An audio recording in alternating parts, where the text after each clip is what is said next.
Carcass just released their long-awaited new album called Arteries. So in this video I'm going to talk about the songs in the album, then I will give my final thoughts and my final score. But first let's talk about the band Carcass. So they're a metal band from Liverpool, England. They're actually considered the pioneers of gore grind metal subgenre. So that's a subgenre that mixes death metal and grindcore.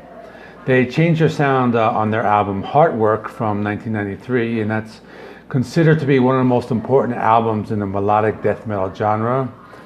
They are animal rights activists, and two of the members are vegetarians, so hence the vegetables on the cover.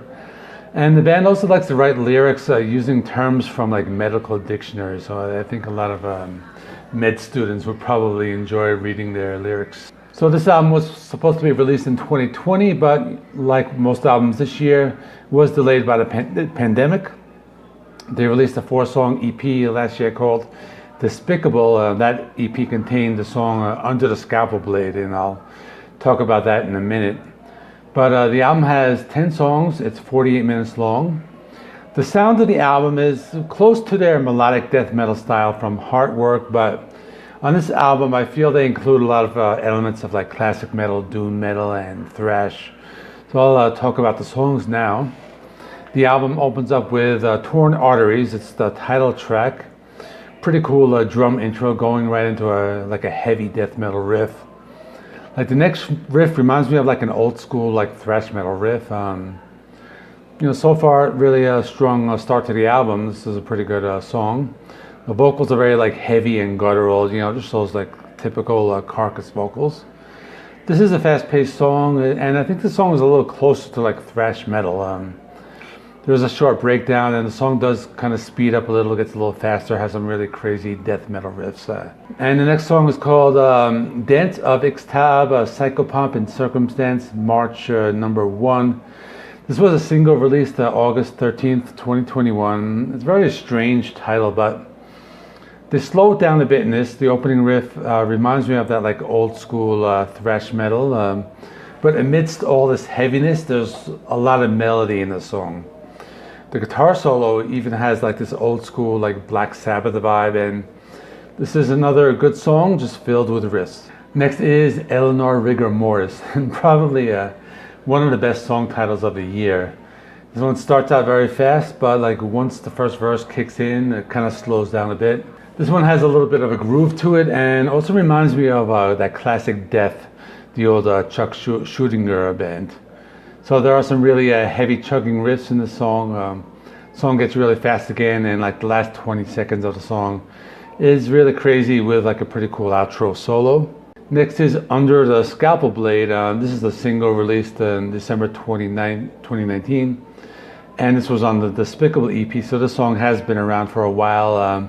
I guess they decided to include it on this album, but it is a very good song. Has a classic death metal and very fast riffing. There's some like slower or chunky riffs going on here as well. I like this song. It has like a cool mixture of like fast and heavy, those like whirlwind riffs, and has some like slower, like doomy, like really like those like chunky riffs.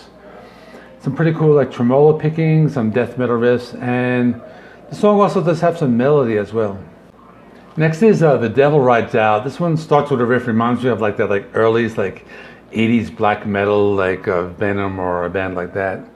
The lyrics are kind of cheesy, they talk about like Satan and Lucifer, and they kind of like yell Satan throughout the song. But the lyrics also kind of sound like a parody at times as well. So there are lots of melodic riffs in the song, some technical riffs, and pretty cool melodic solo.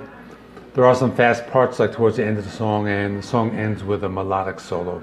Next is Flesh Ripping Sonic Torment Limited. This is the long song, 9 minutes 42 seconds, but I like this one a lot. It has a lot going on.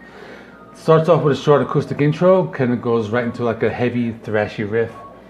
The first verse of the song is straightforward death metal, but there are some slow and doomy riffs here as well. This song is just like packed with riffs, just really like those like chromatic riffs that can be heard in the middle of the song. After about 5 minutes, there's like a melodic breakdown with a slow electric guitar solo. Song gets heavy again, some more death metal riffs and some nice chunky thrash metal riffs, and that happens like towards the end of the song. Next is Kelly's Meet Emporium. This was a single released on June 18th, 2021. It's a fast-paced death metal song, has some melodic riffs.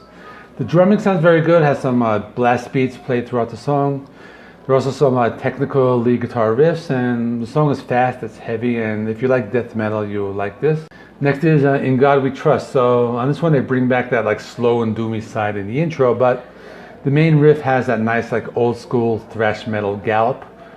The song has a nice groove to it. It reminds me of that like 90s Pantera at times, and the song has some melodic lead guitar parts as well. Next is Wake Up and Smell the Carcass / Cavit Emptor. Actually, that first title was the name of I think an EP or a live album they did not too long ago, or like in the 90s.